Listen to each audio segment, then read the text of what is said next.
क्या करना चाहिए? बोले इस जीव का वो कर्तव्य है कि आठों प्रकृतियों को राम जी के चरणों में लगा दे, समर्पित कर दे। असमर्पित करके आठ प्रकृति पर निर्विकार श्री राम कही प्रकार पाई हरि हृदय बसई बहु काम। कामना रहित हो जाए और फिर भगवान की प्राप्ति कर ले। अब नवमी तिथि का आशय बता रहे हैं। साधक के जीवन की नवमी तिथि क्या है? नवमी नवद्वारपुर, नवमी नवद्वारपुर, बस जही न आप भल कीन, ते नर जोनि अनेक भ्रमत, दारुण दुख लीन।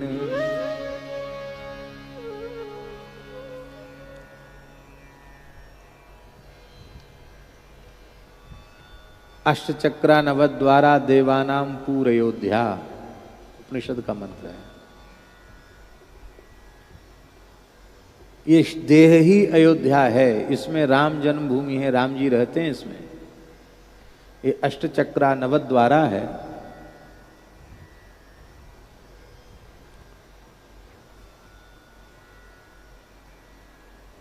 पर हम इसको समझते ही नहीं। ये 9 दरवाजे का जो नगर है शरीर, ये 9 दरवाजे कौन कौन है? गिनती करो। 2 नेत्र, 2 कान, कितने हो गए? 4। 2 नासाछिद्र नथुने, 6। 1 मुंह, 7। मूत्रेंद्रिय, 8। मलद्वार, 9। कितने हो गए? 9। ये 9 द्वार हैं इस देहरूपी नगरी के 9 दरवाजे।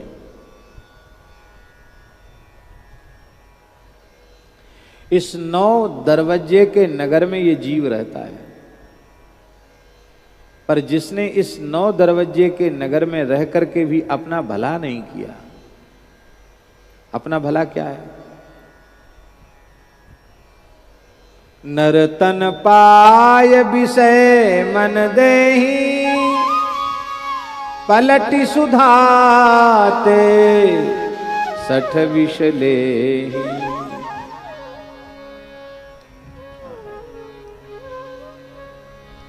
साधन धाम मोक्ष कर द्वारा, पाए न जेहि परलोक समारा।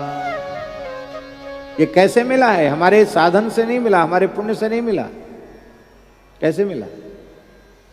कबहू की करि करुणा नर देहि, देत ईश विनु हेतु सनेहि। भगवान ने केवल अपनी प्राप्ति के लिए हमें मनुष्य बनाया था, पर हमने भगवत प्राप्ति का कोई साधन मानव जन्म नहीं, मानव शरीर से नहीं किया। जिसने इस शरीर को प्राप्त करके अपना भला नहीं किया, उन्हें क्या इसका परिणाम भोगना पड़ेगा? बोले ते नर जोनि अनेक भ्रमत, दारुण दुख लीना। उन्हें अनेक योनियों में भटकना पड़ेगा और दारुण दुख भोगना पड़ेगा। जन्मत मरत दुसह दुख हुई, ये दुख भोगना पड़ेगा। देवर्षि नारद जी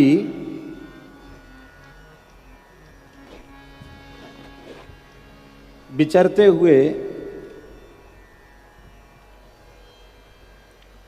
प्राचीन वर्ही के निकट पहुंच गए। ये प्राचीन वर्ही बड़े पवित्र आत्मा थे, बड़े धर्मनिष्ठ थे। कर्म कांड में इनकी बड़ी निष्ठा थी। इतने यज्ञ किए थे इन्होंने कि पूर्व की ओर है अग्रभाग, जिनका ऐसी कुशाओं से सारी धरती को आच्छादित कर दिया था। इतने यज्ञ किए थे। निरंतर कर्मानुष्ठान में लगे रहने वाले।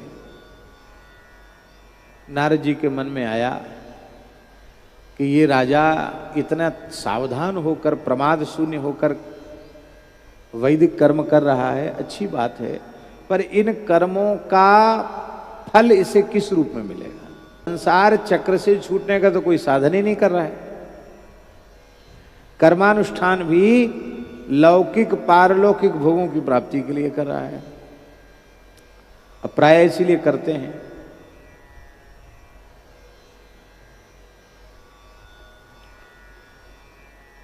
अप्राप्त लक्ष्म्या प्राप्त्यर्थम प्राप्त लक्ष्म्या चिरकाल संरक्षणार्थम लोके सभायाम राजद्वारे यशो विजय लाभादि प्राप्त्यर्थम अस्मज्जन्मांगे ये केचिद विरुद्ध चतुर्थाष्टमद्वादशग्रही सूचितम संसूचिष्यमाणं चेत सर्वारिष्टम तद विनाशद्वारा एकादश स्थान स्थित सुफल प्राप्त्यर्थम ग्रहकृत राजकृत सर्वविध पीड़ा निवृत्ति पूर्वक नैरुज्य पुष्टि दीर्घायु धन धान्य समृद्ध्यर्थम अथ च सकल मन ईप्सित संसिद्ध्यर्थम एतत् जपम पाठम होमादिकं बाहं करिष्यामि वा।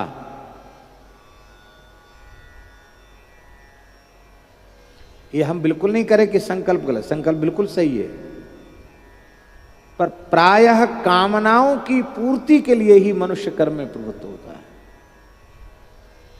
क्या मिला उसके हाथ, क्या लगा उसके? तो नारद जी ने देखा कि ये कर्म से हटेगी नहीं इसकी बुद्धि, क्योंकि एकदम गहरी डूब चुकी है कर्म में। तो कैसे हटे? तो उसको वैराग्य होगा तो हटेगी। वैराग्य कैसे होगा? जब कर्म फल में इसको दोष दर्शन होगा। तो नारद जी ने पूछा, कहिए प्राचीन वरही जी, आप क्या कर रहे हैं? बोले, यज्ञो वही विष्णु हो, यज्ञ विष्णु है, यज्ञ कर रहे हैं। नारद जी ने कहा, श्रेयस्तुम कतमद्राजन कर्मणात्मन ईह से, इन कर्मों के द्वारा आप अपना कल्याण चाहते हैं, किस लिए कर रहे हो? सब कल्याण के लिए। नारद जी ने पूछा किस लिए कर रहे हो? प्राचीन मेरे बोले, कल्याण की कामना से कर रहे हो। तो कल्याण समझते भी हो कि ऐसे ही कल्याण शब्द का व्यवहार कर रहे हो? कल्याण माने क्या होता है?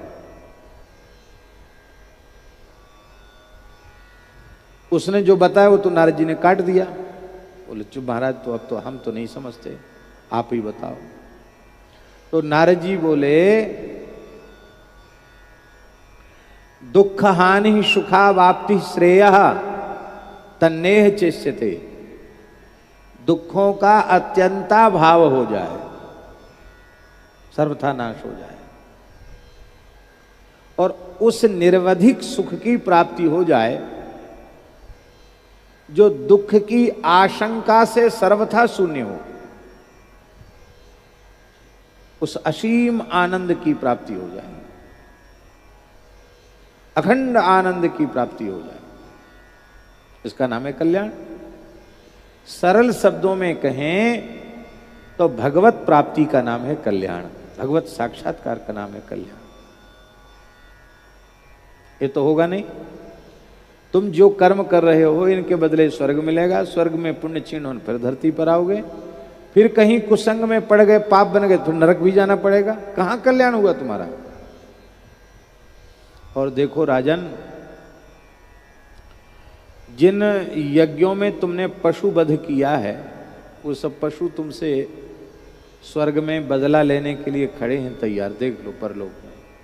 ये नारद जी ने अपनी योग बल से ये दृश्य दिखाया था, इसलिए दिखाया कि इसका वैराग्य हो जाए मन में। उसने क्या देखा कि वो लाल लाल आंखों से, पहनाए हुए सींगों से वो एकदम बदला लेने के लिए तैयार खड़ी। अरे ये क्या, ये स्वागत होगा हमारा ऊपर जाने के बाद। दुखी हो गए, बोले महाराज अब तो हम तो बड़े चक्कर में फंस गए, हमको तो पंडितों ने यही बताया था कि सबसे कल्याण होता, हम तो इसी चक्कर में रहे आए, हम तो कल्याण से कोसों दूर हैं। बड़े दुख की बात है। तो इस कर्म के जाल से हमको छुड़ाइए भगवान, हमारा कल्याण कैसे हो आप ही कृपा करके बताइए। बोले हमारी बात ध्यान से सुनो, हम जो एक कहानी कह रहे हैं, कथा कह रहे हैं, इस कथा को तुम ध्यान से सुनोगे तो तुम्हारे कल्याण में संदेह फिर नहीं है, अवश्य हो जाएगा कल्याण। सुनाओ महाराज। बोले एक पुरंजन नाम का व्यक्ति था, उसके मित्र का नाम था अविज्ञात। उसके मित्र का नाम क्या था? अविज्ञात मित्र का नाम था।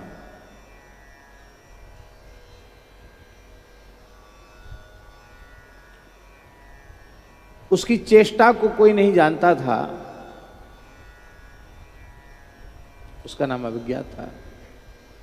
मित्र तो था पर आश्चर्य था, दोनों की प्रकृति बिल्कुल अलग थी।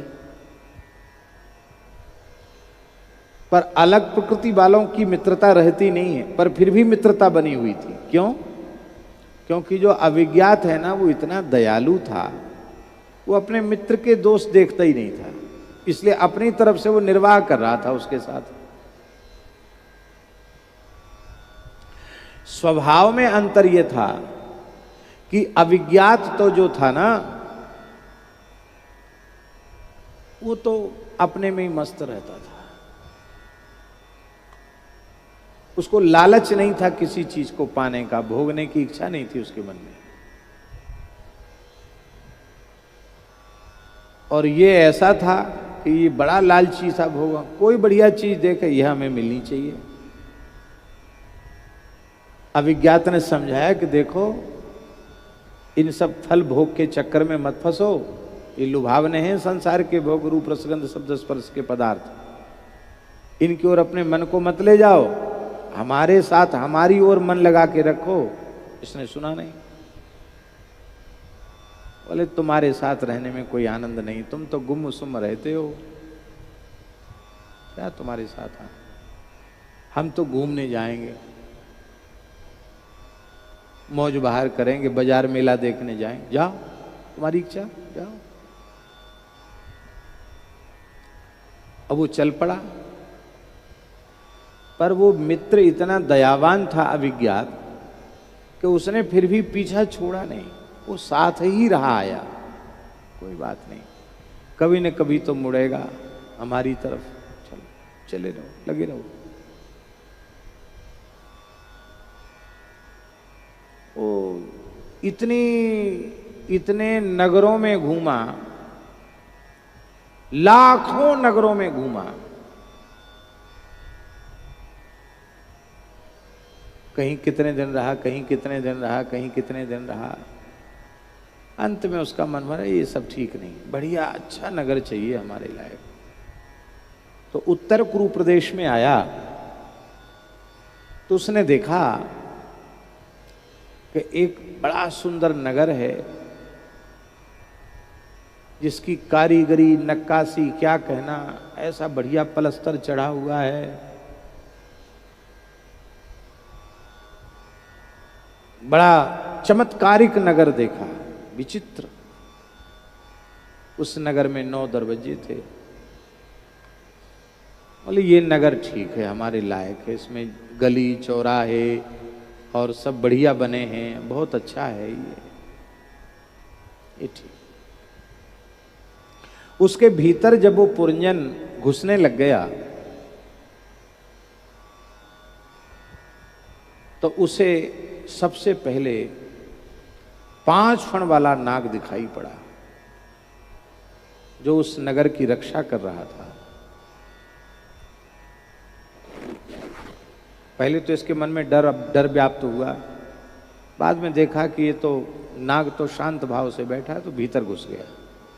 नाग ने रोका नहीं, तो भीतर प्रवेश करके उसको एक स्त्री दिखाई पड़ी, बहुत सुंदरी स्त्री थी। उसके 10 सेवक थे, 10-11 सेवक थे उसके। 10 सेवक थे उसके, 11 सेवक। और 11 सेवक ही नहीं थे, वो सेवक भी बड़े विलक्षण थे। एक एक सेवक की सैकड़ों सैकड़ों पत्नियां थी, और उनके कच्चे बच्चे क्या कहना, कोई गिनती नहीं थी। सैकड़ों पत्नियां, उनके बच्चे, उसी से पूरा नगर भरा हुआ था। वो स्त्री इतनी विलक्षण थी कि वो क्षण क्षण में अपना श्रृंगार बदलती थी।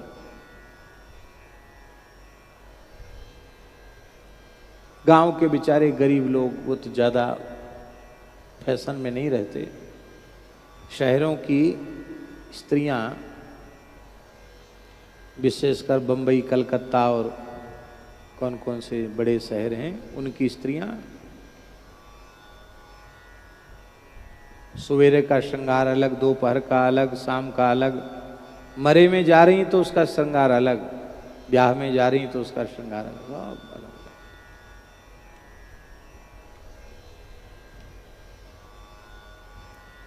हरी धोती तो हरा ही हरा सब कुछ, टिकली भी यहाँ की हरी, काला तो सब काला काला, सेट के सेट, यहां तक कि सैंडल का कलर भी वही, चप्पल जूता का कलर भी वही। वो तो भगवान की लीला है, बस नहीं चलता नहीं, शरीर पर भी कलर वही कर लें। बार बार भेष बदलती हैं, बार बार साड़ी धोती बदलती हैं। ये तो बोला भाई ये तो बहुत सुंदरी है। कहा देवी तुम्हारा नाम क्या है, परिचय क्या है? कहा मैं इस नगर में रहती हूं, यहाँ की मालकिन हूं, पर मैं अपना स्वरूप नहीं जानती, मैं अपना परिचय स्वयं नहीं दे सकती। तो इसने कहा कि हम तो तुम्हारे रूप में आसक्त हो गए हैं, बुरा तो नहीं मानोगी? बना क्यों बुरा मानूंगी, तुम्हारा ब्याह हुआ कि नहीं हुआ? तो उसने लजाते हुए कहा कि नहीं मैं तो अभी कुंवारी हूं। इसने दांत निकारते हुए हंसते हुए कहा कि यदि आपका मन हो तो मैं भी अभी ऐसे ही घूम रहा हूं, आपका मन हो तो हमसे ब्याह कर लो। उसने लजाते हुए कहा ठीक है कोई बात नहीं। अब उसका नाम तो था नहीं उस स्त्री का, तो पुरंजन की गृहिणी होने से उसका नाम पड़ गया पुरंजनी। क्या नाम पड़ गया? पुरंजन की गृहिणी होने से उसका नाम क्या पड़ा? पुरंजनी। आप तो पुरंजनी के प्रेम में इतना आसक्त हो गया कि वो खाती तो ये खाता, वो पीती तो ये पीता, वो सोती तो ये सोता, वो बोलती तो बोलता, जगती तो जगता, एकदम उसके अधीन। जो रूस जाती तो चरणों में पड़कर लौटने लग जाता, मनाने लग जाता। कभी कभी उसको खुश करने के लिए शिकार खेलने जाता जंगल में, कभी पूर्व द्वार से तो कभी पश्चिम द्वार से तो कभी नैऋत्य से कभी दक्षिण से। इस तरह से 9 दरवाजे थे ना, अलग अलग दरवाजों से शिकार खेलने जाता था। शिकार करके तमाम पशुओं का वध करके उनको लेके आता था। ओ नगरी में बहुत विस्तार कर दिया उसने, अब शिकार लाता था। गंदी हो गई नगरी, बड़ी संतानें हुई इसकी पुरंजनी के माध्यम से, नाती पोते भी बहुत हो गए। बड़ा भरा पूरा नगर था और उसका राजा ये पुरंजन था, रानी पुरंजनी थी। इसी बीच में एक चंडवेग नाम का गंधर्वराज आया, बड़ा बलवान था। उसने आक्रमण कर दिया। आक्रमण किया तो 5 फण वाले नाग ने उससे खूब लड़ने का प्रयास किया, लेकिन वो उसकी चली नहीं। उस चंडवेग ने भीतर प्रवेश किया और उस गंधर्व चंडवेग के 360 गंधर्व उसकी सेना में थे और 360 गंधर्वनियां भी उसकी सेना में थी। गंधर्व तो उजले थे, गंधर्वनियां काली थी। दोनों ने मिल मिलकर उसकी नगरी को लूटा।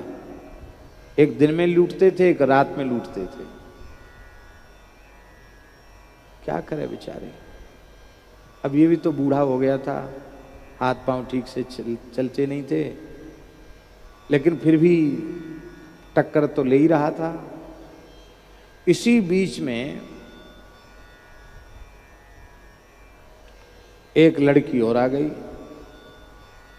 उस लड़की का नाम था काल कन्या। क्या नाम था? काल कन्या। वो काल कन्या आई, बोली पुरंजन जी, मैं आपके गले में माला पहनाऊंगी, आप मेरे पति बन जाइए, मैं आपकी बहू बन जाऊंगी। इसने कहा नहीं नहीं नहीं नहीं नहीं, ये नाराज हो जाएगी हमारी पुरंजन। बोले नहीं नहीं नहीं, कुछ नहीं, मान ना मान, मैं तेरी मेहमान। उसने जबरदस्ती गले में माला डाल दी। किसने? काल कन्या ने। जैसी गले में माला डाली, माला डालते ही महाराज ये पुरंजन इतना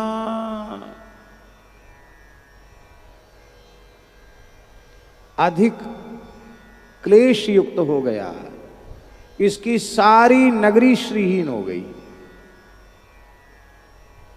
ना गली न कूचे, दरवाजे सब शिथिल हो गए, सबसे गंदगी बह रही है, बड़ा मक्खियां भिन-भिना रही हैं, पलस्तर छूट गया है और सब लुटी पिटी सी नगरी प्रतीत होने लगी।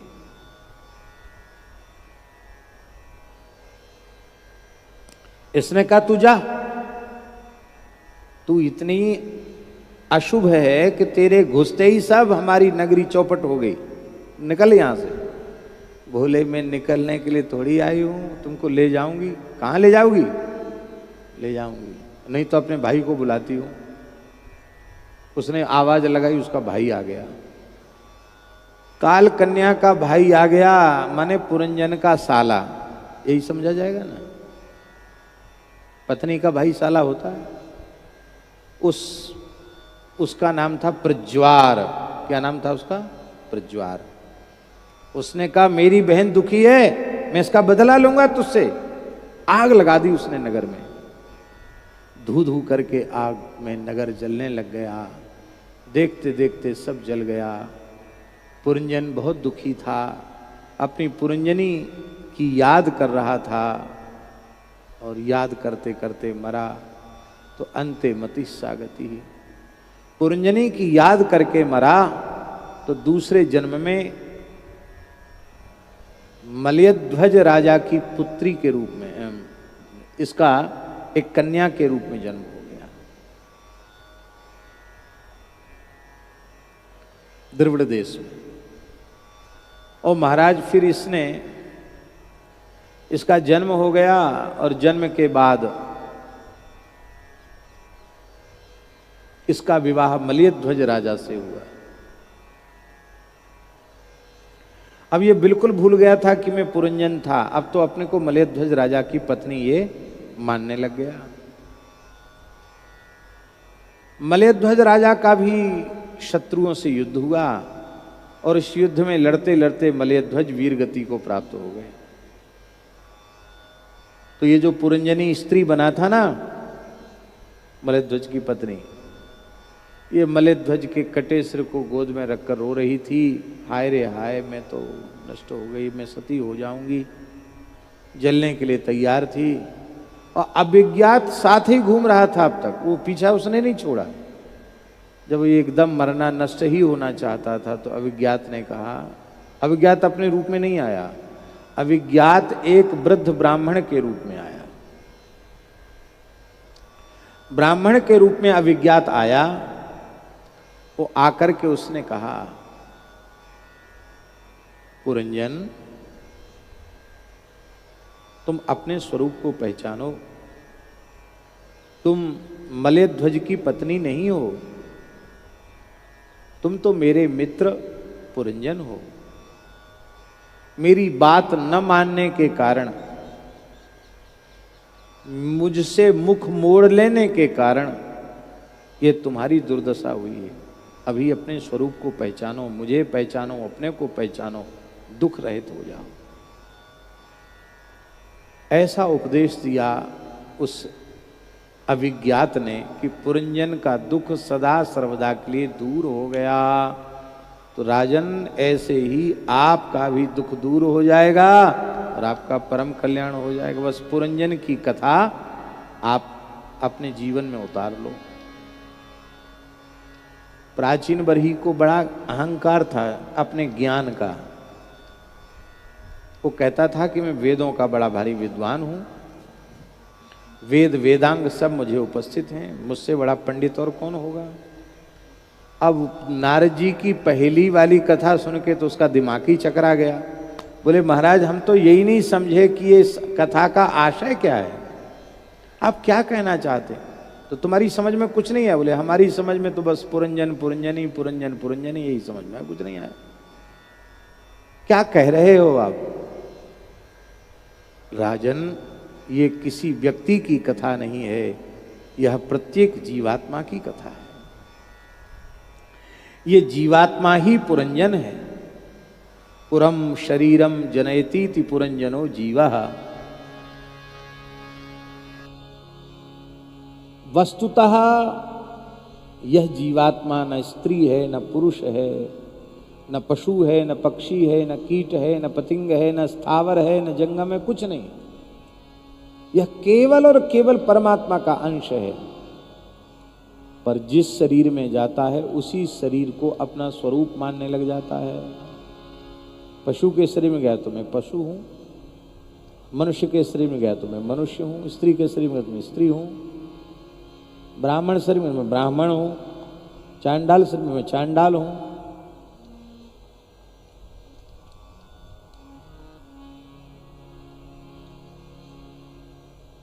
बालक के रूप में मैं बालक हूं, मैं जवान हूं, मैं बूढ़ा हूं। वस्तुतः न वो बालक है, न जवान है, न बूढ़ा है, मानने लग जाता है।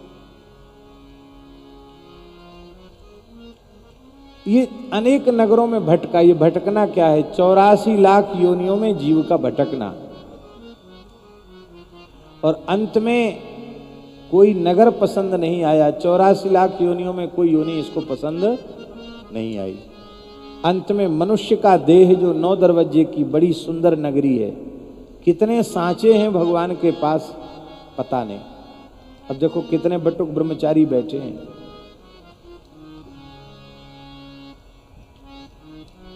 सब बड़े अच्छे लग रहे हैं देखने में,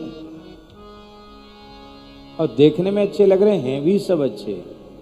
त्रिकाल संध्या करते हैं, नित्य समिधाधान करते हैं, वेद पाठ करते हैं, वेदांग भी पढ़ रहे हैं, तो सब अच्छे तो हैं, खराब तो कोई नहीं है। और सबका नक्शा अलग अलग है। वो उधर बैठे हैं वो गौर सुंदर हैं, उनके बगल में बैठे वो श्याम सुंदर हैं। कलर दोनों का अलग है। एक के दांत बीच से टूटे हुए हैं, एक के दांत बिल्कुल ठीक हैं। वो तो ढक लिया उसने, बेचारे बच्चे ने मुंह ढक लिया।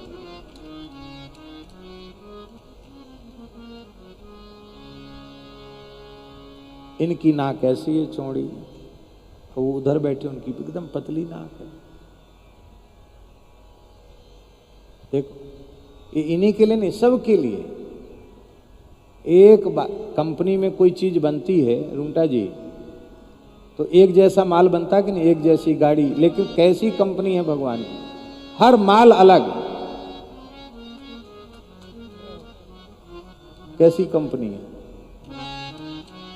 सबका अलग अलग नक्शा, सांचा ही अलग अलग है। कोई तो ऐसे हैं, ऐसे चलना उनको मुश्किल पड़ रहा है। कोई इतने दुबले पतले कि आंधी आए तो लगे उड़ जाएंगे। कोई इतने छोटे से हैं, और कोई इतने लंबे हैं कि उनसे बात करने से ऐसे बात करना पड़ेगा।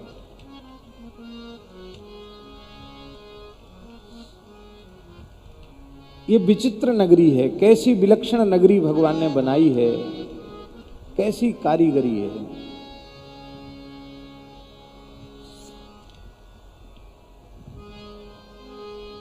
पहिया ट्यूब, साइकिल का ट्यूब, उसमें पंचर हो जाए, एक छेद हो जाए, तो हवा रहेगी कि निकल जाएगी? निकल जाएगी। और इसके भीतर हवा भरी है, एक तरह की हवा नहीं, 10 तरह की हवा भरी है। पंच प्राण और पंच उपप्राण, प्राण अपान व्यान उदान समान, ये पंच प्राण है। और नाग कृकलास देवदत्त धनंजय और कूर्म, ये पंच उपप्राण है। 10 तरह की हवा भीतर भरी है और 9 छेद तो बड़े बड़े हैं और प्रत्येक रोए में छेद है। छेद नहीं होता तो पसीना कैसे निकलता भीतर से? 3.5 करोड़ तो छोटे छेद हैं और 9 बड़े बड़े गेट हैं और हवा भरी है 10 तरह की, निकलती नहीं है। ये ऐसा विचित्र ट्यूब बनाया कि 1-2 पंचर नहीं, 9 जगह से तो भ्रष्ट हो गई और छेद ही छेद हैं पूरे में, फिर भी हवा भरी रहती भीतर। चमत्कार है कि नहीं? और जब निकलना चाहते तो निकल जाती हवा, जैसी हम फिर पकड़ नहीं सकते। गतबति बायौ देहा पाए, भार्या बिभ्यति तस्मिन् काये।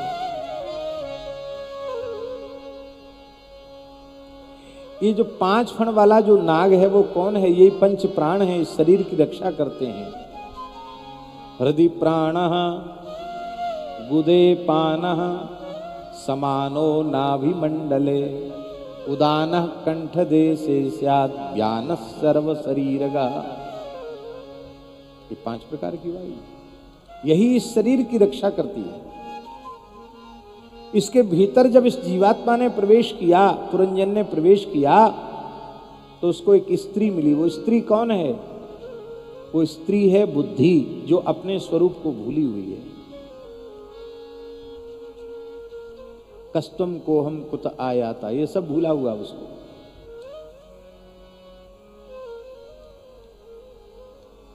वो क्षण क्षण में भेष बदलती है, कभी सतोगुणी, कभी रजोगुणी, कभी तमोगुणी। यही उस बुद्धि का भेष बदलना है। इस बुद्धि के 11 सेवक हैं, पंच ज्ञानेन्द्रिय, पंच कर्मेंद्रिय, 11वां मन, और की सैकड़ों सैकड़ों पत्नियां हैं। इंद्रियों की अनेकों प्रकार की वृत्तियां, यही हैं इसकी पत्नियां। इन वृत्तियों के संपर्क से इसका विस्तार, आसक्ति का, वासना का, भोगेच्छा का विस्तार, यही है इसका वंश विस्तार।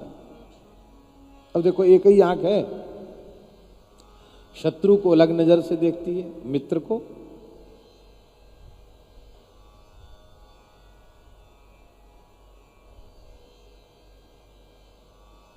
खीर मालपुआ को अलग नजर से देखती है और गंदी चीज को अलग नजर से देखती है। पत्नी को अलग नजर से देखती है, पुत्री को अलग नजर से देखती है। आंख तो एक ही है ना। यही है इंद्रियों की भोगने की अनेक प्रकार की, भिन्न भिन्न प्रकार की वृत्तियां। ऐसी नाक, ऐसे ही कान, सब इंद्रियों की हालत। ये जीवात्मा बुद्धि के अधीन होकर के और मन के अधीन होकर के सब काम ऐसे करता, उठपटांग शिकार खेलने चला जाता है। शिकार खेलना क्या है? विषय का भोग, यही शिकार खेलना है। आंख रूप का शिकार करती है, कान शब्द का शिकार करते हैं, जिह्वा रस का शिकार करती है। हमारी किसी ने स्तुति की तो हम फूल गए प्रसन्नता में। जब महानुभावों की बिरुदावली गाई जाती है तो ऐसे अखिल महिमंडलाचार्या पदवाक्य प्रमाण पारावारिणा, ओ जाने क्या क्या, हमको तो याद भी नहीं।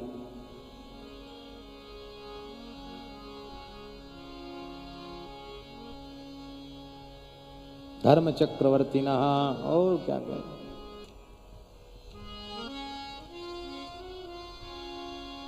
अब वो कान ही तो शब्द सुन रहा है कि नहीं, तो मन में खुशी हो रही है, ऐसे हैं ऐसे।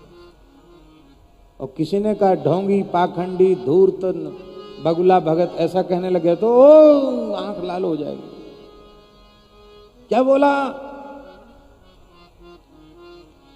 हम जगह का नाम नहीं बताएंगे, हम भी उस सभा में गए थे,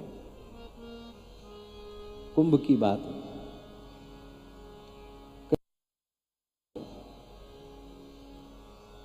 एक आचार्य के शिविर में हम लोग गए। उन आचार्य ने सभी आचार्यों को बुलवाया था। उसमें शंकराचार्य भी थे, रामानंदाचार्य भी थे, रामानुजाचार्य भी थे, निम्बारकाचार्य भी थे, वल्लभाचार्य भी थे, मध्वाचार्य भी थे। जितने भी हमारे सनातन धर्म के मुख्य मुख्य आचार्य हैं वो सब थे वहां।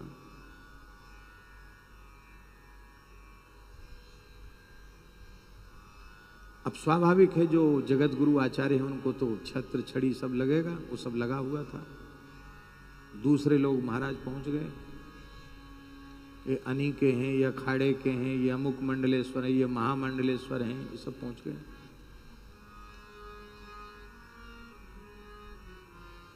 अरे हमारा घोर अपमान, हम किसी के पैर के नीचे नहीं बैठेंगे। अब बेचारे उन्होंने तो बड़ी भारी, बहुत सुंदर भव्य मंच था। अब इतने सिंहासन कहां से लावे? हमारे जैसे लोगों के लिए सिंहासन कहां से लावे? हमारे जैसे भी वहां तमाम थे। हमें तो कोई संकोच नहीं था, हम तो ऊपर जगह ना वो नीचे बैठ जाएं। नीचे ऊपर में अंतर क्या है? अरे 4-5 फुट ऊपर बैठे हैं, वो भी धरती पे ही टिके हैं, हम भी धरती पे ही टिके होंगे। ऊपर वाले तो लुढ़क के नीचे भी आएंगे, और धरती पे बैठने वाले तो उनको क्या लुढ़कने का भी भय नहीं। ऊपर जगह नहीं थी, हम तो कहा ऐसे जैसे ये कृष्णदास बैठे उनको बैठ जाते। लेकिन वो जो लोग बड़े लोग थे, चलो यहाँ से, हमारा अपमान हो रहा है, हमको उचित आसन बैठने का नहीं, सब चले गए। वो चले गए तो जनता भी भगदड़ मच गई, वो भी चली गई।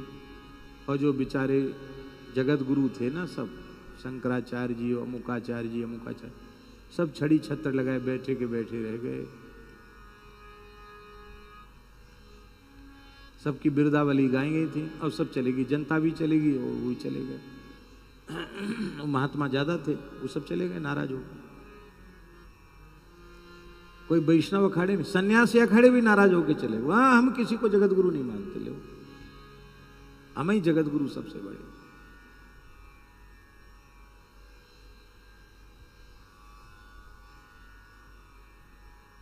मन में बड़ी पीड़ा होती है, क्या हमारा स्वरूप यही है?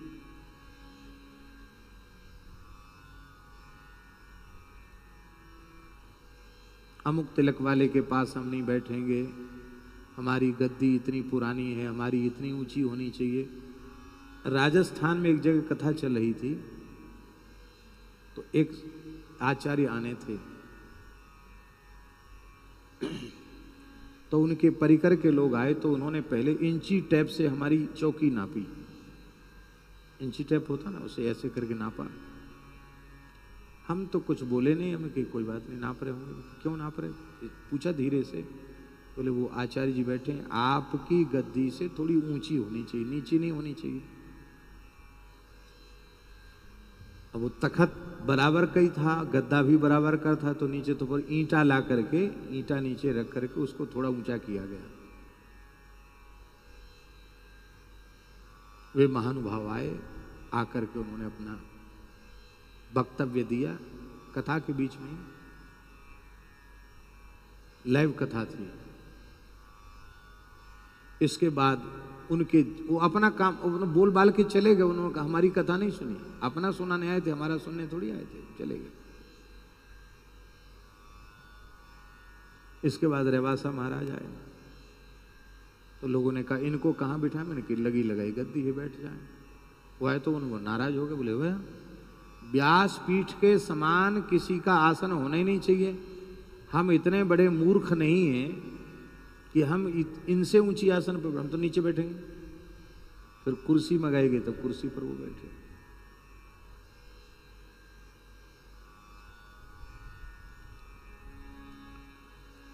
हमारा अहंकार इतना बढ़ गया है कि हम चौकी की ऊंचाई भी इंची टेप से नापते हैं।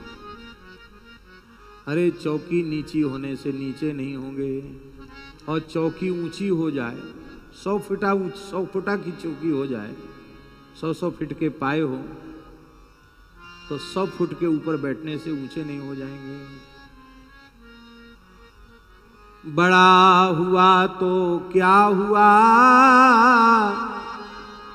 जैसे पिंड खजूर, पंछी पंथी को छाया नहीं, फल लागे अति दूर।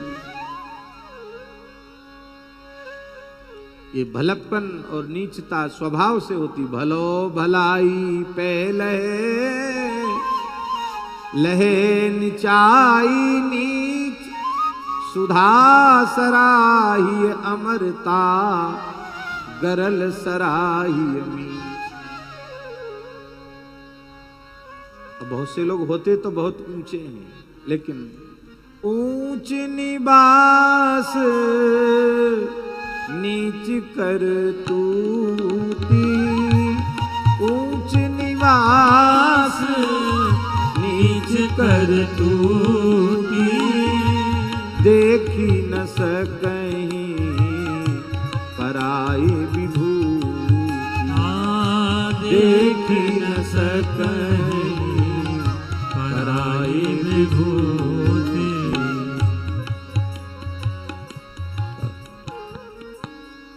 बरसाने में एक वृद्ध महात्मा के यहां हम गए, बहुत साल पुरानी बात है। तब आपका रासकुंज नहीं बना था, तब की बात है। तो उन महात्मा के पास गए, गह्वर कुंड पे ही कथा थी। बोले बहुत अच्छे महात्मा हैं, निम्बारक संप्रदाय के संत हैं, और अब बहुत वृद्ध हैं, आना जाना कठिन है, पर वो कथा आपकी, वो ऐसी कैसेट चलती थी, कैसेट से कथा सुनते हैं। उन्होंने संदेश भेजा कि विशाखा कुंज में रहते थे वो, बोले वो बाबा को बुलाओ, मिलना चाहते हैं। बड़ी प्रसन्नता हुई, हम गए उनका दर्शन करने। तो महाराज जी छोटी सी कोठरी उनकी, कमरा, उसमें एक तखत पड़ा था, और नीचे अब हमारे साथ भी 4-5 मूर्ति थे, वो सब भीतर खड़े हो गए। अब जगह ही वहां नहीं थी कि हम कहीं बैठ जाएं हम। तो उन्होंने बड़े स्नेह से मेरा हाथ ऐसे पकड़ा और बोले आप इसी पर बैठ जाएं, चौकी पर बैठ जाएं। हमने संकोच किया कि हम आपके आसन पर कैसे बैठें। बोले अरे आप तो महात्मा हो, संकोच क्यों करते हो, सब धरती पर ही टिके हैं, आसमान में तो कोई लटक नहीं रहा है। देखो मक्खी गंदी से गंदी जगह पर बैठती है, हम माला फेरते हैं, नाक पे ही आके बैठती है। कभी आंख में घुसेगी, कभी नाक पे आके बैठेगी। तो हम नाराज नहीं होते मक्खी से, भगाते तो नाराज नहीं होते। आप तो महात्मा हैं।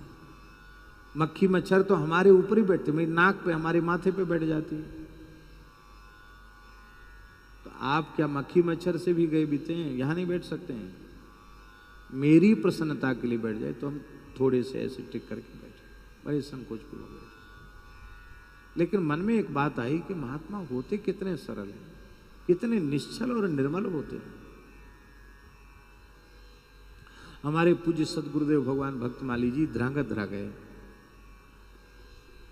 श्री मोहन लाल जी पारीक, वैश्य होते हैं पारीक, ब्राह्मण भी होते हैं और वैश्यों में भी पारीक टाइटल वाले होते हैं। गुजरात में पारीक वैश्य होते हैं, राजस्थान में पारीक ब्राह्मण होते हैं। तो श्री मोहन भाई पारीक के यहाँ महाराज जी गए, और मोहन भाई बहुत अच्छे महापुरुष थे। वैश्य कुल में इस प्रकार का भक्त मिलना मुश्किल है, ऐसे भक्त थे, अहरनिश भजन करने वाले। और उनकी आयु बहुत बड़ी थी, महाराज जी की आयु तो छोटी थी, उनकी आयु बड़ी थी।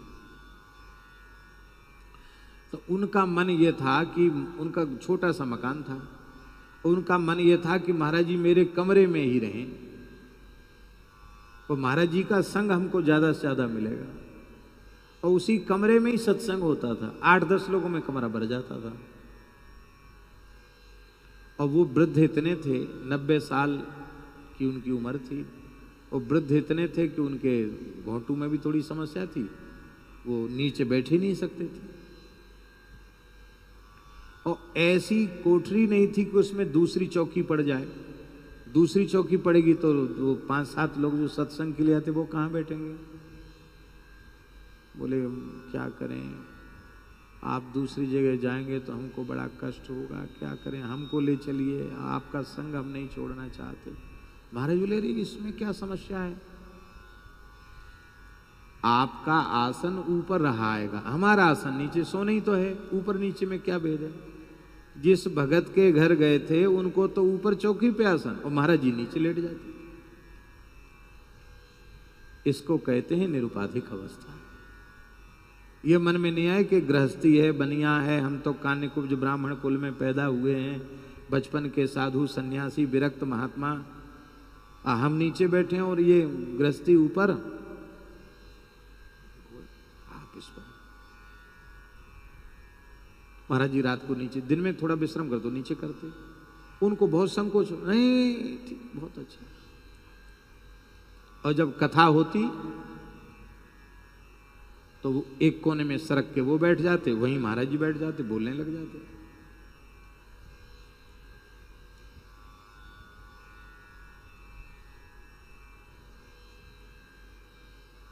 बोले आप चले जाएंगे तो हमको बहुत याद आएगी आपके सत्संग की। रोने लगे तो महाराज जी ने हमको कोई निशानी दे, महाराज जी ने अपना कंबल उनको दे दिया। बोले आप इतने प्रेमी सत्संगी, हमें भी आपका स्मरण वृंदावन में होगा। महाराज जी मैं आपको क्या दूं। महाराज जी ने उनका व्यवहार किया हुआ कंबल ले लिया।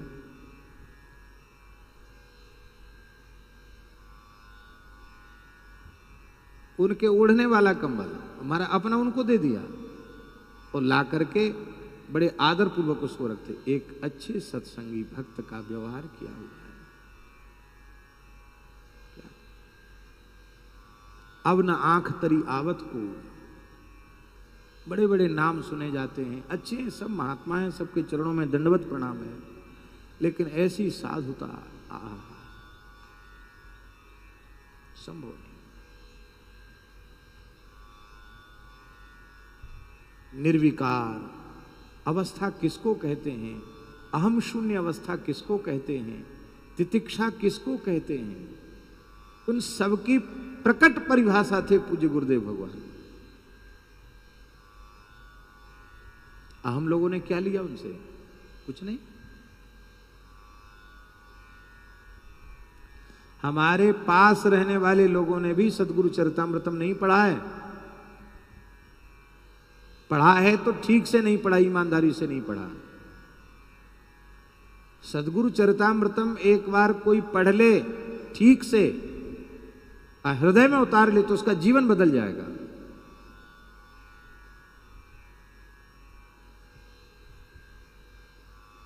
परमार्थ के पत्र पुष्प बहुत छोटी सी पुस्तक है, वो भी सब नहीं है, वो कुछ वाक्य महाराज जी के जो पत्र व्यवहार में दिए गए, उनका वर्गीकरण करके और उनको प्रकाशित किया गया।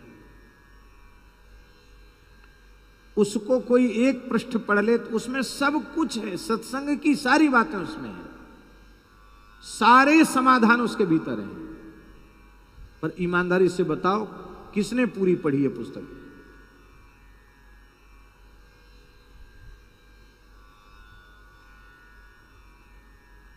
बाबूजी कहेंगे हमने पढ़ी परमार्थ के पत्र।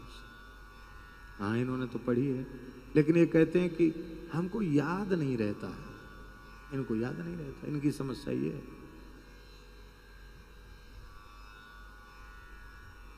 भाई केवल पढ़ने की चीज नहीं है, हृदयंगम करने की चीज। क्या कह रहे थे हम, कहां से कहां पहुंचे, क्या क्या कह रहे थे, विषय क्या था? हाँ पुरंजन की चर्चा कर रहे थे। तो अविज्ञात ने।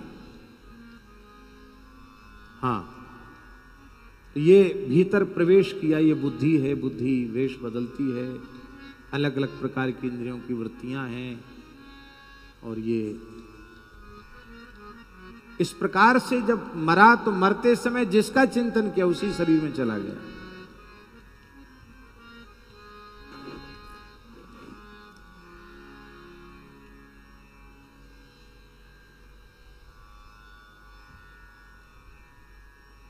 लोग बड़ी निर्दयता पूर्वक पशु पक्षियों का वध करते हैं,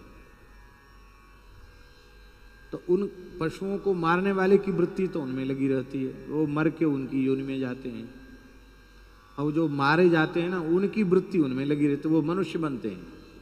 वो हैं भेड़ा, बकरा, मुर्गा, कुत्ता, सुअर, ये सब हैं, वो आदमी बन जाते हैं। तो आदमी तो बन जाते हैं पर अपना स्वभाव नहीं छोड़ते, सुअर, कुत्ता, गधे, घोड़े जैसे ही रहते हैं, मनुष्यता उनमें नहीं आती। ऐसे ही पुनरपि जननम पुनरपि मरणम पुनरपि जननी जठरे शयनम। अब ये प्रज्वार क्या है? ये प्रज्वार है, ये काल कन्या क्या है? ये बुढ़ापा है। ये गंधर्व कौन है?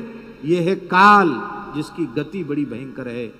360 दिन 360 रात्रियां, यही रात्रि काली काली गंधर्वनियां हैं, और दिन उजले गंधर्व हैं। ये दिन रात, दिनमपि रजनीशायं प्रातः शिशिर वसंतौ पुनरायातः कालः क्रीडति गच्छत्यायु तदप्न मुंचत्यासा वायु। भज गोविंदम भज गोविंदम गोविंदम भज मूढ़मते। ऐसे ही चक्कर चलता रहता है।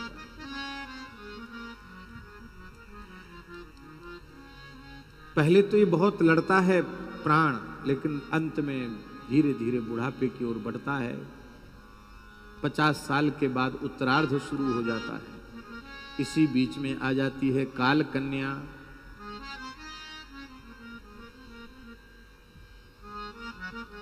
गोस्वामी जी ने विनय पत्रिका में की, देखत ही आई बिरुधाई, जो नहीं सपने हूं।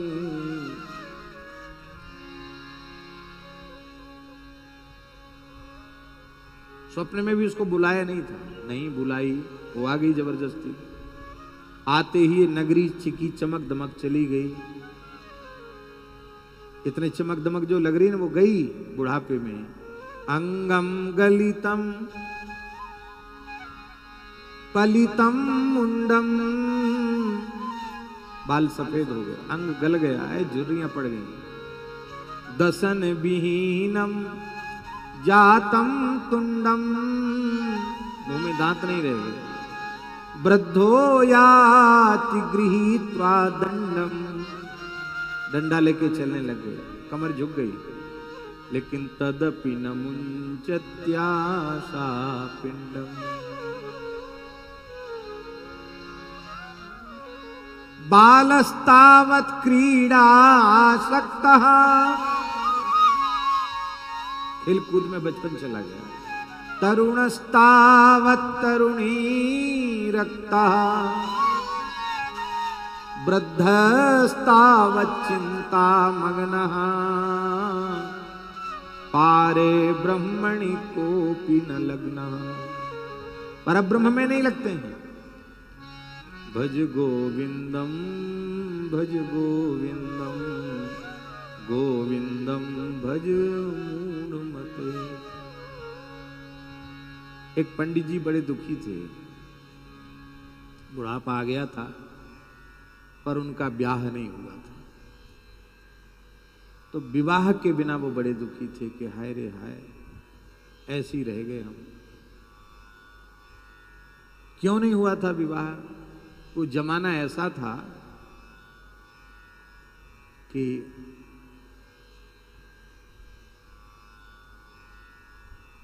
कैसा है, हम तो भूल गए, पहले याद था। अचीकमत यो न जानाति बरबरी, अजरघा यो न जानाति तस्मई कन्या न दिए थे। बोले उसको कन्या न मत दो, उस ब्राह्मण को अपनी बेटी मत दो। किसको?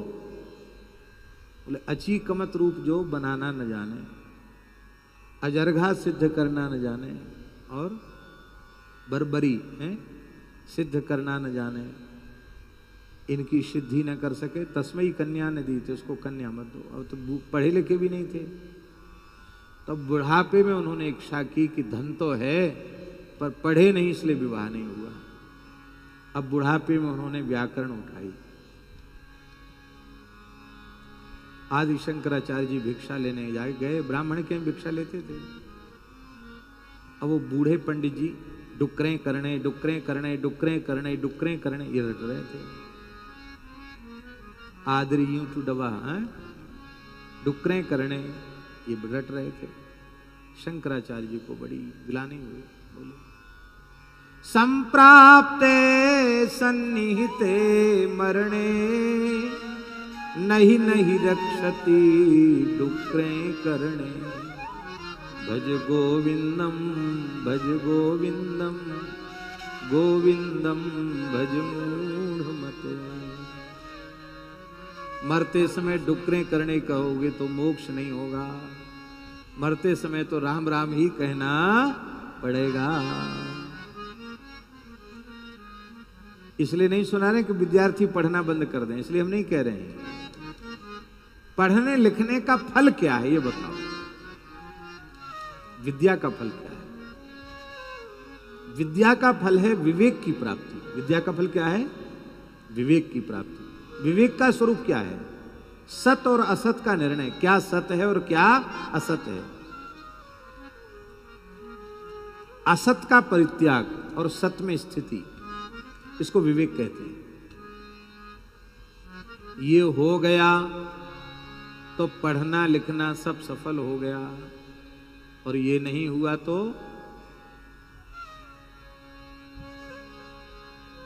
अब हमें वो पूरा याद तो नहीं है। मामा जी कहते थे पढ़ल लिखल क्या सब भगोस गईले हैं? हाँ, भुलाई गईले है भूकोस गईले है। और आगे क्या?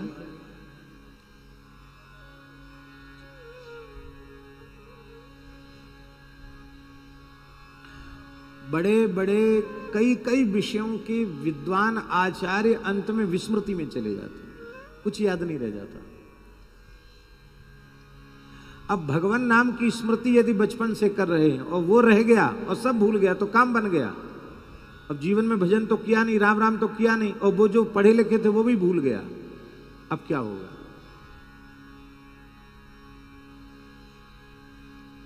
वो शास्त्र ज्ञान भी हमारा कल्याण कारक नहीं है।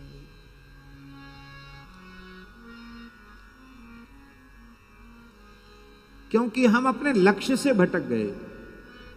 विद्या की प्राप्ति का लक्ष्य जो है उसे हम भटक गए।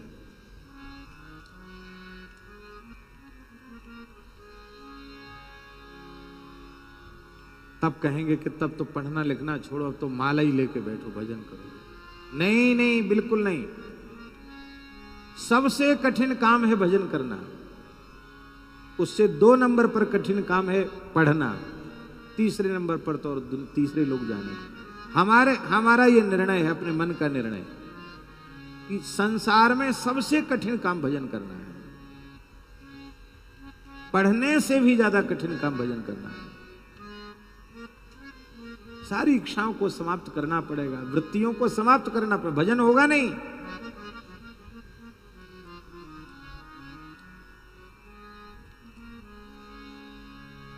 बहुत से लोग भजन में लगते हैं बचपन में, पढ़ते लिखते नहीं है, माला फेरेंगे भजन करेंगे।